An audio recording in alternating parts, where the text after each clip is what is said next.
베네수엘라 사건이 일어난 다음부터 김정은의 행보는 새 벽두부터 상당히 급하게 돌아갔던 걸로 알고 있습니다. 일단은 뭐 한 발 쐈고 그거는 나를 건드리지 마라 뭐 이런 식이 아닐까라는 생각이 듭니다. 김정은이도 거기에 반응을 했기 때문에 일단은 뭐 이번 미사일 쏘므로 해서 1000km는 확보를 한 거예요. 김주애가 김정은을 따라다니면서 입지가 올라갔다. 주민들의 눈도 있으니까 어느 정도 이게 우상화를 한다고 하나 요즘 젊은 친구들은 너무나도 깨우쳤어.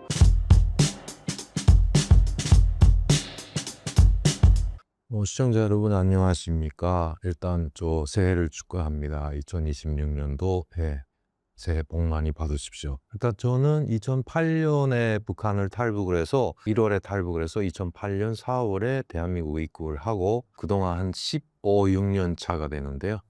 김주성이라고 하고 여러 가지 일을 많이 했습니다. 근데 현재는 도연사랑회에서 대표직을 맡고 열심히 살고 있습니다. 최근 북한에서 김정은의 행보는 어떤가요? 김정은의 행보를 보면 특별히 예년과 같이 작년이나 재작년이나 같이 북한의 관례 행사죠.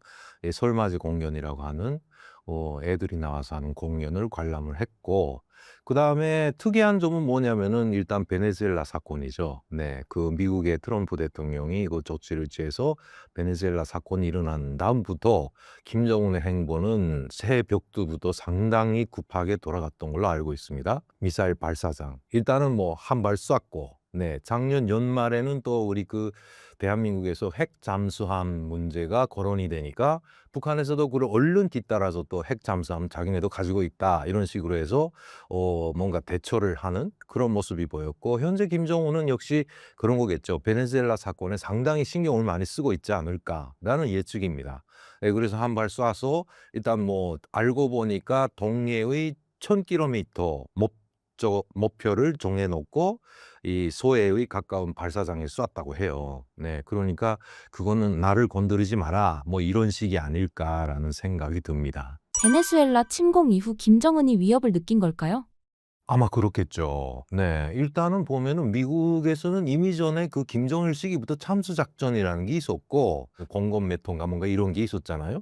그러니까 북한에 대한 대처를 미국이 이 신경을 전혀 아예 안 쓰고 있는 건 아니거든요. 예.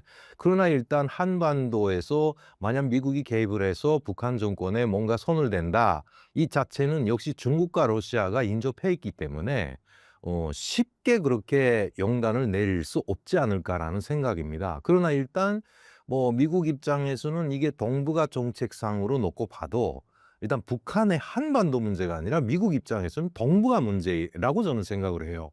그러니까 프레임이 큰 거죠. 그러니까 동북아 속에 속한 한반도 문제이기 때문에, 그러니까 이것이 동북아의 정책, 동북아 정책상 꼭 해야 된다고 하면은 했을 것이고, 네. 그러나 아직은 그 시기상조가 아닐까. 그리고 좀 어떤 그 생각이 드냐면요. 좀 이 과소평가를 하는 건 아니지만 북한을 그렇게 때릴 만한 가치가 없지 않을까라는 생각입니다. 아직은. 네. 여러 가지 그런 역학적인 관계가 있기 때문에 지금까지 있었다. 하지만 역으로 김정은 입장에서는 무섭죠. 예. 그 베네수엘라 사건이 일어나서 김정은의 행보를 보고 나니까 제가 피뚝 떠오르는 것이 김정일 때입니다. 결국은 94년도에 김일성이가 죽고 나서 북한이 그 시련을 겪었잖아요. 집단 아사 사건이라고. 근데 그 사건을 겪기 전에 먼저 북한에서 간부들 속에서 그때 당시 유포돼서 상당히 긴장했던 겁니다. 루마니아 사태예요.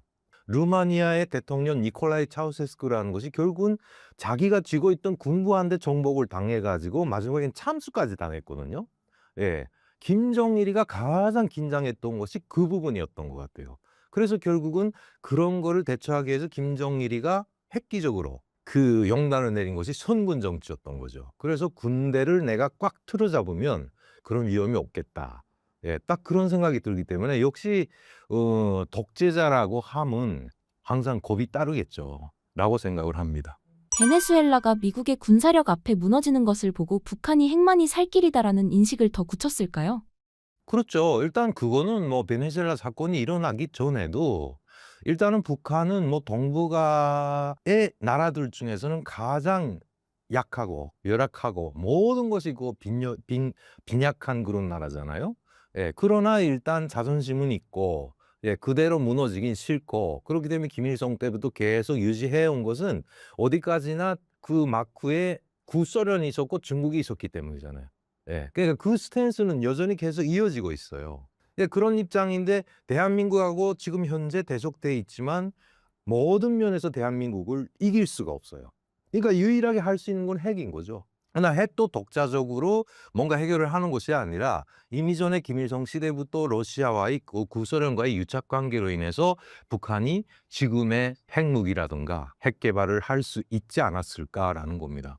그러니까 군대를 뭐 100만이라고 하는데 100만 군대를 키울 수는 없고, 예, 가장 가성비로 따져봐도 핵을 가지는 것이 김정은 입장에서는 가장 적절하다고 생각을 했기 때문에 집착을 하고 있지 않을까라는 생각입니다. 아무튼 뭐 미국이 베네수엘라를 친 거는 뭔가 이게 이해관계가 있고, 예, 그렇다고 생각을 하는데 그 속에는 여러 가지 듣자니까 뭐 마약이 미국에 들어온대 뭐 어쨌대 뭐 이런 그런 사유도 있는 것 같더라고요. 근데 뭐 설마 베네수엘라 대통령이 마약을 미국에 팔았겠어요? 그건 아니겠죠.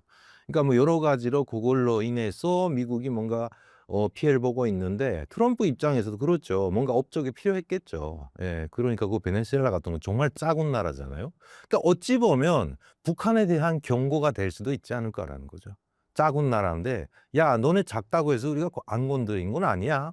뭐 이런 식으로 뭐 그런 속내도 있지 않을까라는 생각이 들고 아무튼 김정은이도 거기에 반응을 했기 때문에, 예, 미사일도 쏘고 일단은 뭐 이번 미사일 쏘므로 해서 1000km는 확보를 한 거예요. 예. 1000km 무조건 날아간단 말이죠, 북한 미사일이. 그러니까 일단 1000km면은 제가 볼 때도 미국 본토까지는 못 가도, 예, 현재 북한을 기점으로 하면은 북한은 미국 본토까지 안 가도 좋아요. 그러면 안 가도 그럼 뭐가 좋냐니까 일본하고 대한민국에 있는 미군 기지들을 때리면 되는 거죠. 거기는 미국 사람들이 있잖아요. 예, 그걸 목표를 했다고 보면 역시 미국에게는 위협이 될 수밖에 없는 거잖아요. 그러니까 베네수엘라가 일어났다, 김정일가 즉각 반응을 하지 않았을까라는. 김주애가 독자적인 행보를 보이며 민생 경제 현장에까지 등장하는 것을 볼 때 역할과 위상에 확실한 변화가 있다고 봐야 할까요?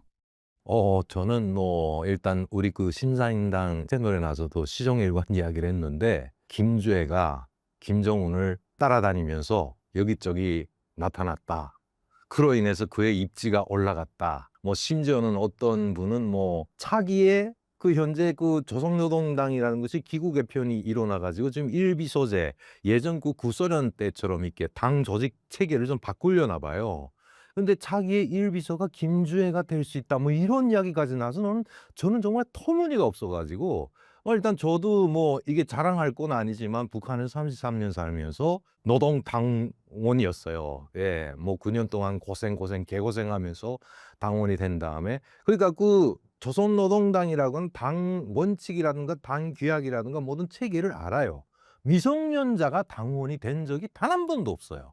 주에는 아무리 무슨 뭐 이 공주님이고 뭐이고 별걸 다 붙여놔도 미성년자거든요.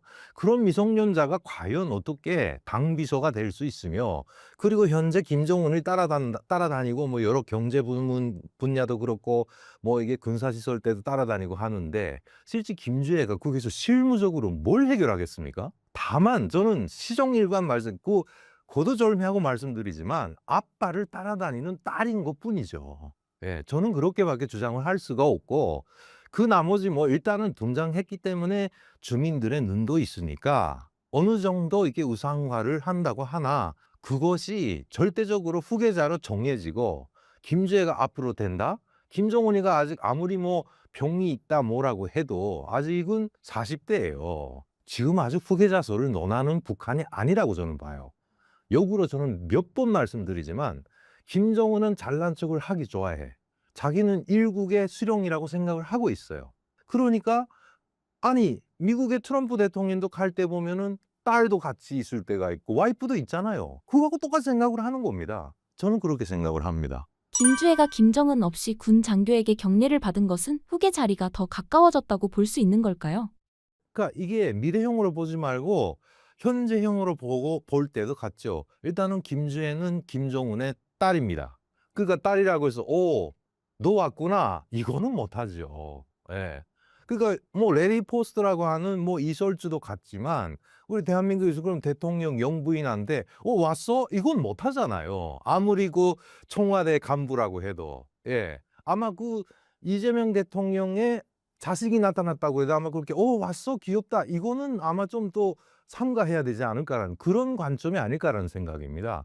그러니까 아무리 그렇게 경례를 했다고 해도 그거는 공식 장소이기 때문에 뭐 당연히 그런 비공식 장소에서는 이쁘다 뭐 이렇게 할 수 있을지 모르지만 공식 장소에서는 역시 군대는 제대로 격식을 차려서 고수경례를 할 것이고 간부들도 역시 거기서 오셨습니까 정도는 할 겁니다. 예, 뭐 이렇게 비해서 안 되지만 일본의 천황의 자식들은 온다고 해서 반말해요? 그건 아니잖아요.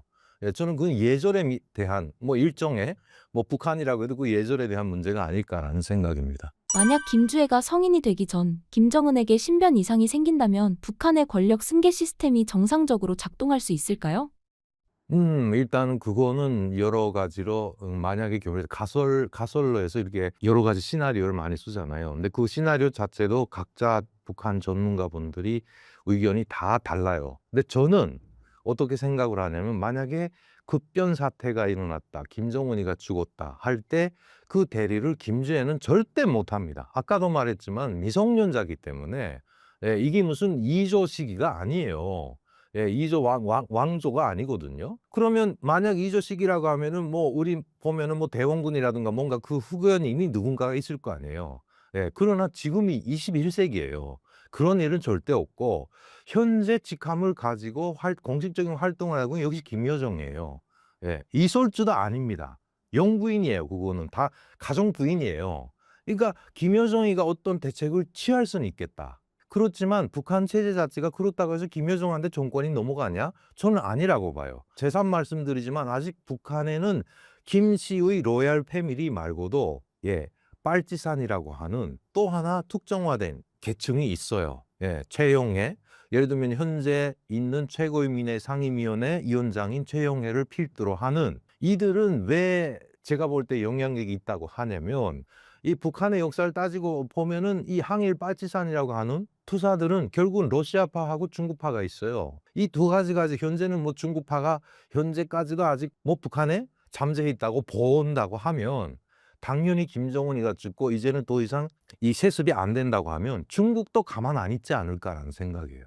그러니까 김정남이도 암살이 됐을 것이고 장성택 역시 중공파였는데 암살이 됐잖아요. 그러니까 그런 걸 볼 때 결국 김정은 정권은 김씨 로얄 패밀리는 뭔가를 견제하고 있다는 소리라잖아요. 이렇게 볼 때 꼭 김정은이가 만약 급사를 하거나 뭔가 그런 극단적인 시나리오 장면이 국면이 벌어졌을 때 이자처럼 그런 새로운 움직임, 우리가 예측을 못했던 움직임들, 그 러시아도 가만히 있지 않지 않을까. 라는 그런 생각이 들기 때문에 그 시나리오에 대해서는 누가 어떻게 한다는 거는 누구도 모를 일이 아닐까라는 생각입니다. 김주애가 승계를 받는다면 군부나 권력 핵심부 내부에서 쿠데타 가능성은 없나요? 일단은 김여정이가 잠재다가 저지시킬 거예요. 그런 일이 없도록. 그러니까 현재 북한의 체제를 보면 아직은 김정은이가 없어졌다고 해서 하루아침에 그런 극단적인 쿠데타가 있는 그건 없으리라고 봐요. 하지만 만약에 김여정이가 일단 임시 방책으로 그 자리에 서서 뭔가 대처를 하지만 오래 못 갈 수 있다는 거죠. 그러니까 김주애는 아빠 죽으면 다 해요, 간호. 그냥 그 중학생이에요, 중학생. 저는 그렇게 생각을 해요. 아마도 북한 체제가 지금까지 그들의 그 김씨 로얄 패밀리가 결국 군림을 하고 있었기 때문에 극단적으로 걔네들까지도 다 똑같이 죽인다. 뭐 이런 참변이 벌어질지 안 벌어질지 모르겠지만 일단 그거는 제가 확답을 못하는 건 뭐냐면 현재 북한에 있는 정치범 수용소에는 아직도 10만 명 이상이 거기에 수감이 돼 있어요. 이 사람들이 만약 급변 사태가 일어나서 정치범 수용 사람이 놓여 나왔다? 이게 어떻게 가만히 있을까요? 몽땅 다 김씨 때문에 이렇게 된 사람들인데. 그러니까 그런 사태들이 더 무섭다는 거죠. 그러니까 어찌 보면은 정말 리얼 사태가 벌어질 수도 있는 이걸 과연 김여정이가 막을 수 있겠냐 할 때 저는 못 막는다는 거죠. 그러니까 또 다른 군부를 아까 말한 것처럼 뭐 항일 빨치산의 뭐 그런 후손들 뭐 예를 들면 그걸 이어왔던 최룡해라든가 누군가 어느 특정적인 인물들이 뭔가 대처를 하지 않을까. 아니면 중국이 전면 개입을 해오거나 뭐 그렇기 때문에 제가 볼 때는 그렇게 되기 전에 뭐 미군이 이번 베네수엘라처럼 가능하면은 좀 쳤으면은 어찌 됐을까 하는 생각이에요. 김주혜의 공개 행보가 군 행사에 유독 집중되는 건 후계 구도에서 가장 먼저 잡아야 할 군심을 선점하려는 계산인가요? 일단은 그 북한의 특징이 결국은 그 세뇌 교육이에요. 네. 뭐 어려서부터 세뇌를 하는데 이것이 지금 시대에 와서 김정은 정권에 와서는 아무리 그래도 그 세대별로 우리도 같잖아요. 뭐 MZ 세대, X 무슨 세대에서 계속 진화하고 있어요.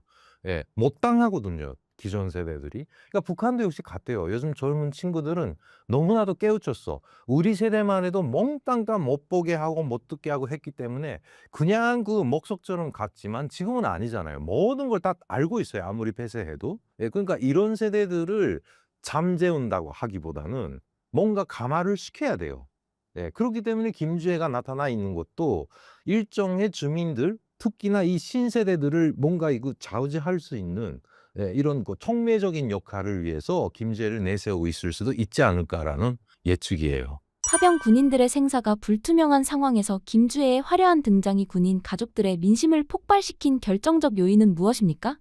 일단은 그게 저쪽에서 좀 가끔씩 듣는 소식에 의하면은 러시아 파병 갔다가 희생된 사람들 이 똑같이 가서 죽었는데 이것이 또 이게 차별화돼 있다고 하더라고요. 그러니까 어떤 전사자는 김정은이가 뭐라 한마디 했다고 해서 이동훈은 용감하게 싸웠다 뭐 이라고 한 것 때문에 지방에 있던 가족까지 평양으로 이사 가고 좋은 집을 받고 예. 그 나머지 지방에 그냥 내비둔 채로 있는 사람들은 그냥 뭐 TV나 받고 냉장고 받고 뭐 그런 가전제품들 받고 그러니까 이런 차별화 때문에 역시 그겐 뭐 이게 군대이기 때문에 계급장이 서로 다르겠죠. 그러나 실제 전장에서는 뭐 장교가 죽어도 그렇지만은 전사들이 더 많이 죽을 것이고 전사들도 그만큼 많은 활약을 했을 거란 말이죠. 그러니까 그런 것에 대한 불만들이 꽤 많다고 하는 그런 이야기를 들었어요. 그래서 그 희생된 유가족들이 일단 대놓고 항의는 못 하니까 자기가 속해 있는 직장이나 그런 데 가서 간부들한테 "이건 좀 너무하지 않나?"라고 이야기를 했다가 그 "너무하지 않냐?" 하는 것이 결국은 김정은의 말 한마디 때문에 이렇게 격차가 나는데 그건 김정은에 대한 불만이나 똑같은 거잖아요. 그 욕으로 그 아버지가 뭐 보위부에 끌려가서 뭐 "된통을 당했다." 뭐 이런 식인 거죠. 그러니까 러시아 파병에 대한 거는 그 전사자에 대한 거는 저는 그렇게 생각을 해요. 지금 김정은이도 그 3대 세습을 확고하게 이게 굳혀 나가자니까 업적이 필요한 거잖아요. 근데 일단은 김일성, 김정일은 그런 데로 업적이 있었는데 김정은에게는 없어요. 그러니까 이번에 뭐 북한에 아시겠지만은 김일성 같은 경우는 그 북한은 우리 이 뭐죠? 6.25 전쟁을 그 조국 해방 전쟁이라고 해요. 지네가 해방을 했다고 이렇게 이야기했지. 지네가 먼저 전쟁해 놓고 해 가지고 평양에 가면은 조국 해방 전쟁 승리 기념관이라고 엄청 큰 곳이 있어요. 거기에는 그 6.25 때 뭐 어디서 싸워서 영웅이 된 사람 뭐 일제 사진 자료부터 시작해서 일체 그런 뭐 포나 총이나 여러 가지 다 갖다 전시해 놨거든요. 이게 일단은 역사를 전시해. 김정은은 없어요. 이번에 보세요. 언론에도 나오지 않습니까? 러시아 참전했던 사람들의 기념관을 만든 데잖아요. 똑같은 짓거리를 하고 있는 거예요. 그냥 김정은은 자리를 안 내놓겠다는 것뿐이 아니라 결국은 업적을 만들어서 주민들에게 역시 나는 대단한 사람이야. 이런 거를 역시 승계를 하면서 하고 있다는 소리입니다. 그 김제가 지금 화두에 되고 있는데 제 개인적인 생각입니다. 김일성 때는 자식들을 철저하게 감췄어요. 그러니까 그 자식이라 하면 김정일의 자식들인 거죠. 그러니까 다시 말해서 김정일에게 번처죠. 김일성이가 점지해 준 정말 며느리 이영숙인가 김명숙이가 하는 여자한테서 태어난 김정일에게는 김설성하고 김충선의 두 딸이 있었는데 감췄어요. 몰랐어요, 어디 있는지도. 그러나 그때 당시 뭐가 있었냐면 김일성의 행보를 북한은 기록영화라고 해서 김정일 때도 그렇고 김정은 때도 "여기 갔습니다. 농장에 갔습니다." 다큐멘터리로 남기거든요.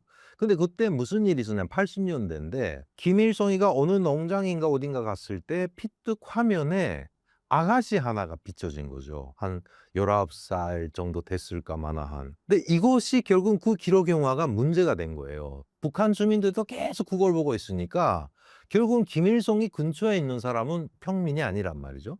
예, 공식적으로 김일성이 거기서 이 농장원입니다, 공장 사람입니다 해서 만나는 사람 말고 주변에 그 수행원들이 많잖아요. 거기 여자가 있는 거예요. 그러니까 이것이 화두가 돼가지고 소문이 퍼졌다. 저 여자 누구냐? 그러니까 결국 알고 봤더니 평양 사람들은 그나마 그런 그 패밀리에 대한 소문을 많이 들어요. 왜 그러냐면은 실제 많이 보거든요. 그래서 결국 그게 설성이라는 것이 드러났어요. 그다음부터 이거 뭐냐? 그러니까 결국 뭐냐면 자식들이 왜 감췄냐면은 안전 때문이에요. 예. 신변 때문에 감췄는데, 그러니까 평양에서는 뭐냐면 평양 사람들은 심심치 않게 예를 들면은 빙상관이라고 해서 그 아이스링크가 있어요. 이게 목요일 날마다 설비 점검 날이라고 휴식이거든요. 휴식이니까 일반 평양 사람들 애들이 거기 가서 그날은 스케이트를 타러 못 가는데, 그날이면은 결국은 그 로얄 패밀리의 애들이 그날은 스케이트 타는 날이에요. 근데 거기서 일하는 사람들은 알아요, 그거를. 그러니까 이걸 입 밖에 못 내는 거예요. 예. 그러니까 저도 그때 당시 김설성에도 목격을 했고, 마침 그 아이스링크에 제 친구가 뭐 거기서 일을 하고 있어 가지고 만나기로 했는데, 어떤 아가씨가 쓱 나서 지나가는데 그 범상치 않는 일단 향수 냄새가 다르고 색안경을 이렇게 꼈는데 선글라스를. 그다음에 쓱 지나가니까 무심결에 아무 남자들은 뭐 저도 그땐 총각대라 '어 이쁘네.' 하고 쓱 돌아보잖아요. 돌아보서 보니까 벤츠 한 대가 쓱 오는 거예요. 근데 벤츠에 보니까 이 무선 안테나들이 쭉 올라 있는 보기 드문 벤츠예요. 근데 그게 번호판이 없어요. 평양시에서 그래서 그걸 무번호 벤츠라고 하거든요. 번호가 무번호. 이 무번호 벤츠는 로얄 패밀리의 자식들만 타는 벤츠거든요. 아마 이런 이야기는 아마 처음 들을지 모르겠는데, 그래서 그때 이걸 타니까 '아 저거 로얄 패밀리네.' 라는 걸 알았어. 근데 이게 설성인지 누군진 몰라요. 근데 우리 친구가 그다음에 헐레벌떡 뛰어오더니 "야 너 봤어?" 그래서 "왜 누구?" 하니까 "설성." 그래서 '아 저기 설성이구나.' 그래서 그다음에 그 빙상관 옆에 평양체육관이라는 곳이 있는데, 거기에는 우리 일종의 그 학원처럼 애들을 갖다가 어릴 때부터 무용도 배워 주고 피아노도 거기서 다 배워 주거든요. 근데 역시 거기도 무번호 벤츠가 와요.